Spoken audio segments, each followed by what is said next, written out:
Giữa rừng mưa, bạn chỉ có chính mình. Không wifi, không tín hiệu, chỉ còn tiếng gió, trái tim đập mạnh, nỗi sợ len lỏi từng bước. Bạn tự hỏi, làm sao sống sót nơi này?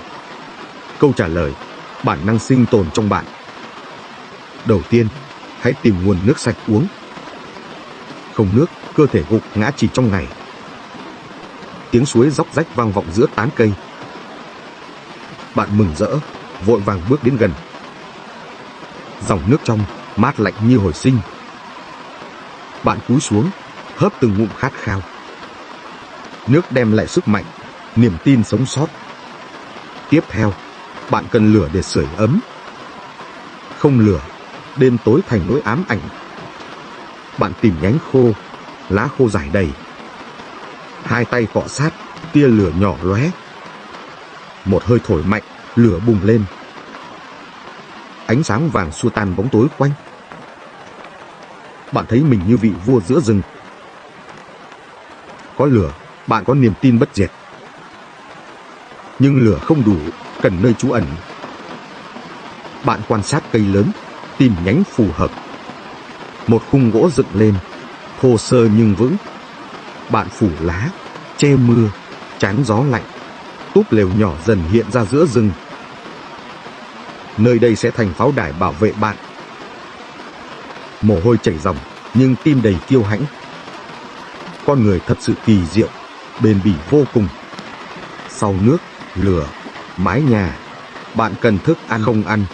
Sức lực hao mòn nhanh chóng. Bạn tìm quả dại, kiểm tra màu sắc. Một số ngọt lành, số khác có độc. Bản năng buộc bạn nếm thử thật cẩn thận. Một miếng ngọt lịm, năng lượng tràn về. Bạn nhặt thêm vài quả, cất làm dự trữ. Không xa, có tiếng động lạ vang lên. Bạn nín thở, ánh mắt căng thẳng dõi theo.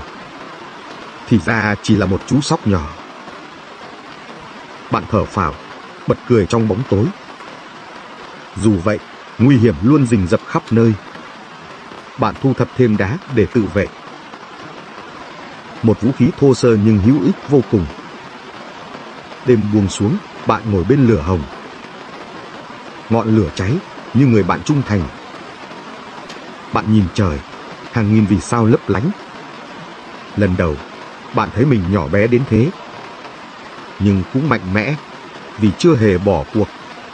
Cơ thể mệt mỏi, mí mắt dần chịu nặng. Bạn cuộn tròn, nằm cạnh ngọn lửa ấm áp. Tiếng côn trùng rả rích, hòa vào giấc ngủ. Bình minh dần ló dạng, ánh sáng vàng lên.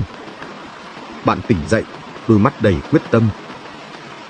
Một ngày mới, một hành trình mới bắt đầu. Bạn kiểm tra nước, lửa, mái che an toàn, rồi khoác túi, sẵn sàng tìm thêm thức ăn. Bước chân lún trong bùn, nhưng lòng vững chãi. Bạn biết, mỗi ngày sống sót là chiến thắng. Giữa thiên nhiên dữ dội, bạn vẫn kiên cường. Đó chính là sự kỳ diệu của con người. Và câu chuyện sinh tồn này mới bắt đầu.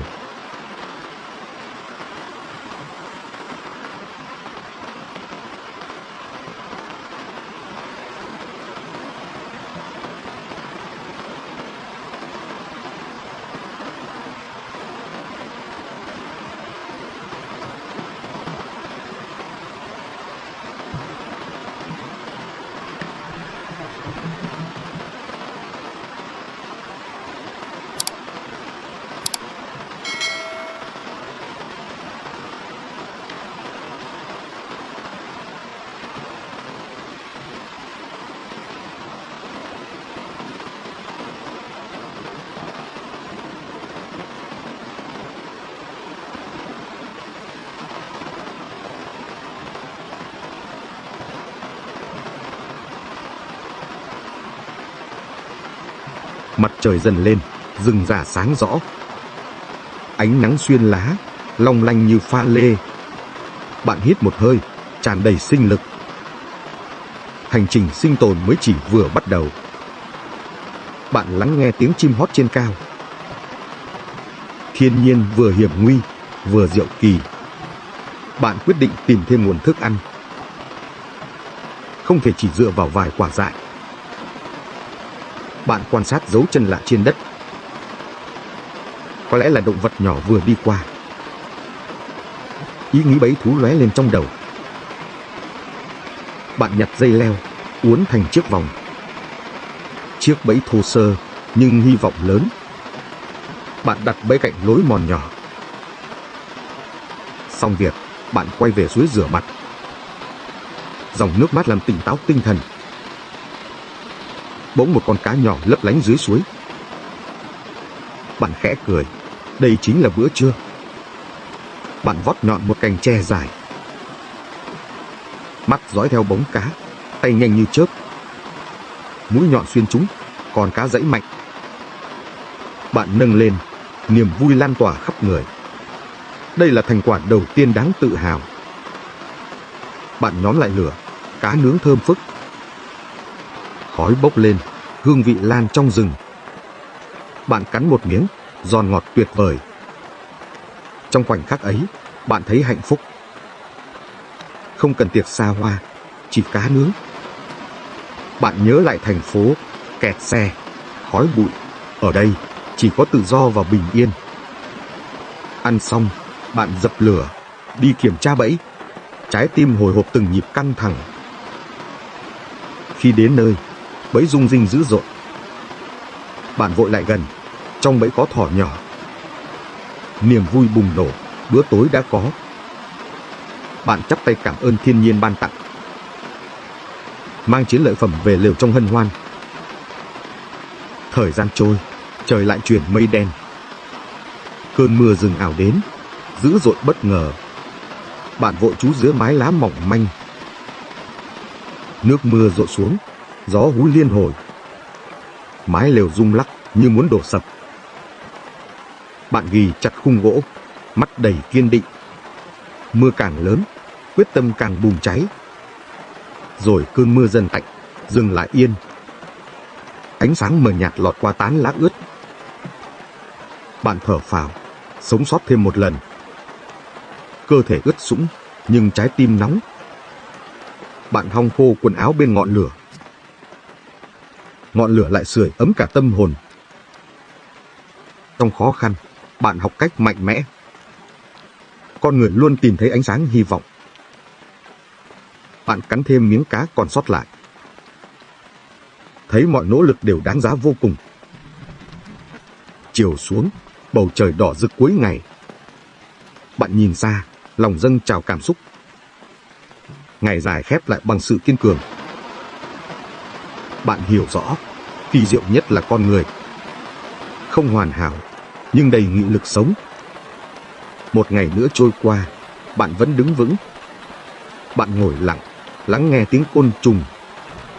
Âm thanh rừng như bản nhạc không lời. Bạn nhận ra mình thật nhỏ bé vô cùng. Nhưng ý chí lại mạnh mẽ hơn bao giờ. Bạn gom thêm cành khô, giữ lửa cháy. Ngọn lửa tượng trưng cho sự sống còn. Ánh sáng cam ấm áp xua tan bóng tối. Bạn nhớ đến gia đình, nụ cười thân quen. Ký ức ấy tiếp thêm sức mạnh cho bạn. Bạn ngẩng lên, trời dần đầy sao lấp lánh. Bầu trời rừng sâu lung linh huyền ảo. Trong khoảnh khắc, bạn thấy mình tự do. Không công việc, không áp lực, chỉ thiên nhiên. Bạn mỉm cười. Đây là thử thách xứng đáng.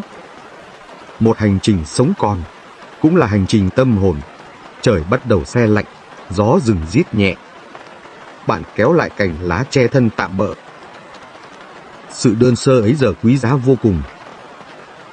Bạn cảm nhận từng hơi thở hòa cùng rừng. Tiếng lá xào xạc như lời thì thầm cổ xưa.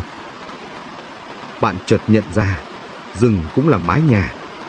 Nhưng mái nhà này khắc nghiệt, chẳng nhân nhượng. Bạn kiểm tra lửa, than hồng vẫn rực. Ngọn lửa nhỏ giữ bạn sống qua đêm. Bạn ôm gọn ba lô, giữ chút hơi ấm. Ánh trăng rừng lọt qua khe lá mờ ảo. Bạn nhớ tới giường êm, nhưng lại kiên cường. Đây là thử thách mà bạn tự nguyện đối mặt. Bạn tự nhủ, sáng mai, mọi thứ sẽ khác, trời rừng càng lúc càng lạnh hơn nữa. Bạn co ro nhưng vẫn giữ tinh thần vững. Bạn khép mắt, nghe tiếng côn trùng ru ngủ. Tiếng gió thổi như khúc nhạc du dương. Bạn chìm vào giấc ngủ chập chờn nơi hoang vu. Sáng sớm, tiếng chim rừng đánh thức bạn. Ánh nắng xuyên qua tán cây như vàng rót. Bạn hít sâu, tràn ngập sức sống mới. Cơn đói lại kéo đến, bụng réo liên hồi. Bạn biết cần tìm thức ăn ngay lập tức. Bạn lần theo dòng suối, hy vọng cá nhỏ. Nước suối mát lành phản chiếu bầu trời. Bạn quỳ xuống, uống từng ngụm trong veo. Nước là sinh mệnh, giữ bạn tiếp tục sống. Bạn thấy bóng cá lấp lánh dưới dòng. Bạn nhặt nhánh cây, gọt nhọn làm giáo. Kiên nhẫn, bạn chờ thời khắc thích hợp. Mũi giáo lao xuống, nước văng tung tóe. Một con cá giãy mạnh trong tay bạn. Chiến lợi phẩm đầu tiên giữa rừng hoang. Bạn mỉm cười, cảm giác thành tựu lan tỏa. Bạn nhóm lửa lại, nướng cá trên than hồng. Mùi thơm lan tỏa, bụng bạn cồn cào hơn. Miếng cá nóng hổi, vị ngon khó tả. Bạn thấy bữa ăn này quý giá khôn cùng. Ăn xong, bạn lại nghĩ đến chặng đường dài. Cần dựng chỗ trú vững chắc hơn nữa. Bạn tìm cây to, chặt nhánh làm khung. Lá rừng xanh che kín những khoảng trống. Dần dần, một mái lều thô sơ hiện ra. Bạn đứng nhìn, niềm tin lại được nhân đôi. Nơi trú mới vừa an toàn vừa kín đáo. Bạn cảm thấy rừng giờ không quá đáng sợ. Ngược lại, nó dạy bạn mạnh mẽ hơn. Bạn nhận ra sức người thật phi thường. Dù một mình, bạn vẫn có thể sống sót. Trưa nắng gắt, bạn nghỉ dưới tán cây rợp. Tiếng ve kêu vang như bản nhạc hè. Bạn uống thêm ngụm nước, lấy lại sức. Rừng tuy khắc nghiệt nhưng cũng nuôi dưỡng. Bạn tự nhủ, mình sẽ vượt qua tất cả. Bạn tiếp tục thu nhặt thêm củi khô. Ngọn lửa cần duy trì cả ngày lẫn đêm. Bạn gom thêm đá, xếp thành vòng bảo vệ. Ngọn lửa giờ trông an toàn, bền bỉ hơn. Bạn tựa vào thân cây, hít thở thật sâu. Mồ hôi rơi, nhưng ánh mắt đầy quyết tâm.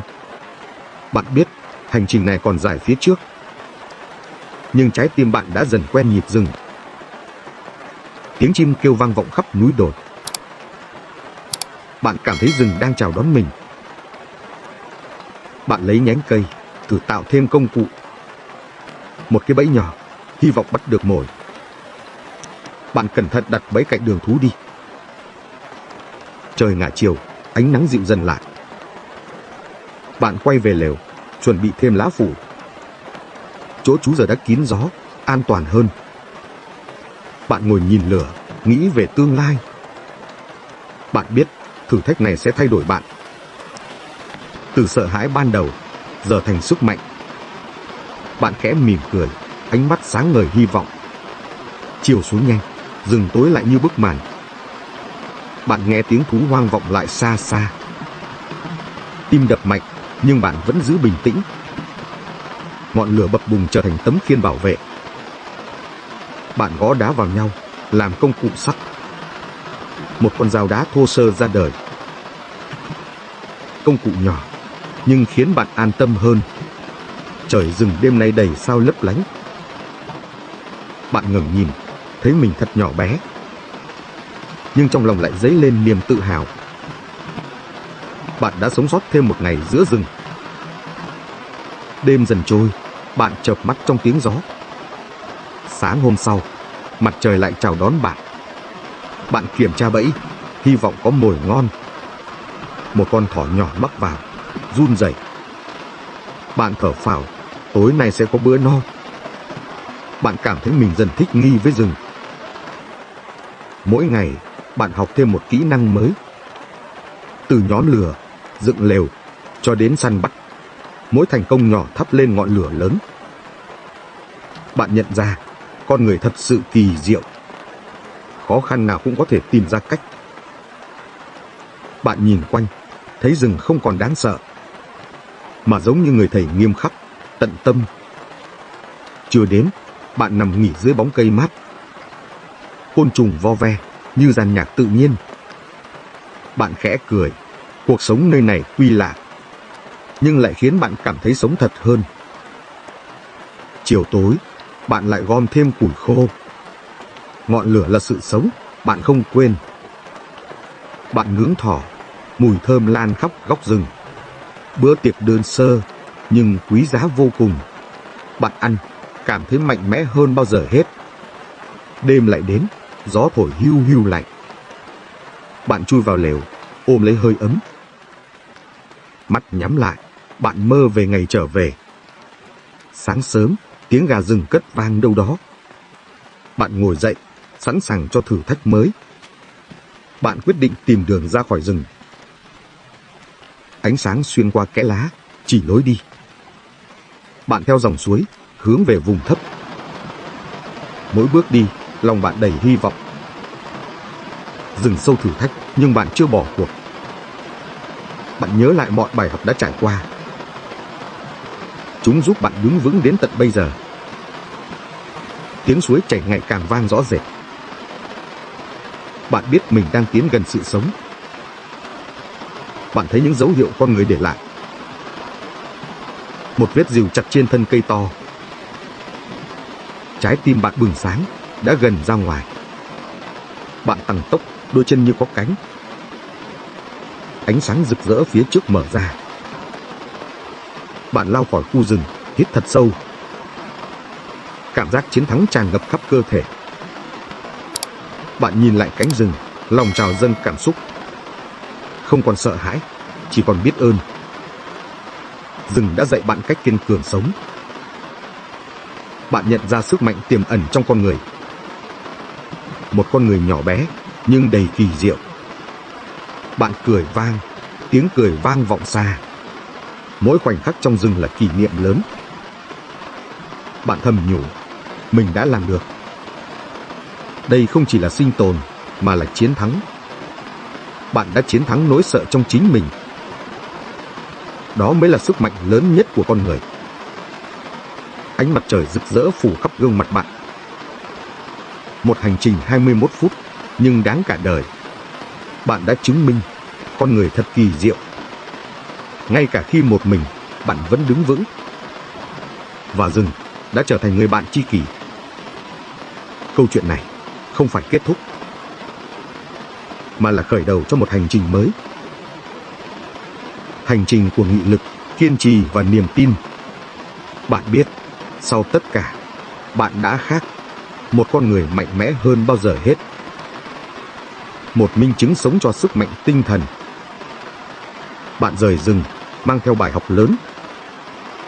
Bài học về sự kiên trì, lòng biết ơn. Bài học về sức mạnh phi thường của con người. Và bạn mỉm cười, sẵn sàng cho ngày mai. Đây là kết thúc của thử thách hoang dã, nhưng là khởi đầu của một bạn mới. Bạn đã đi, đã sống và đã chiến thắng. Câu chuyện này bạn sẽ nhớ mãi đời. Và bạn tự hào, con người thật kỳ diệu. Một phép màu mang tên nghị lực sống. Bạn để lại dấu chân, khép lại hành trình. Nhưng trong lòng, ngọn lửa vẫn cháy sáng. Ngọn lửa của sự sống và niềm tin. Bạn bước tiếp, mang trong tim kỳ tích.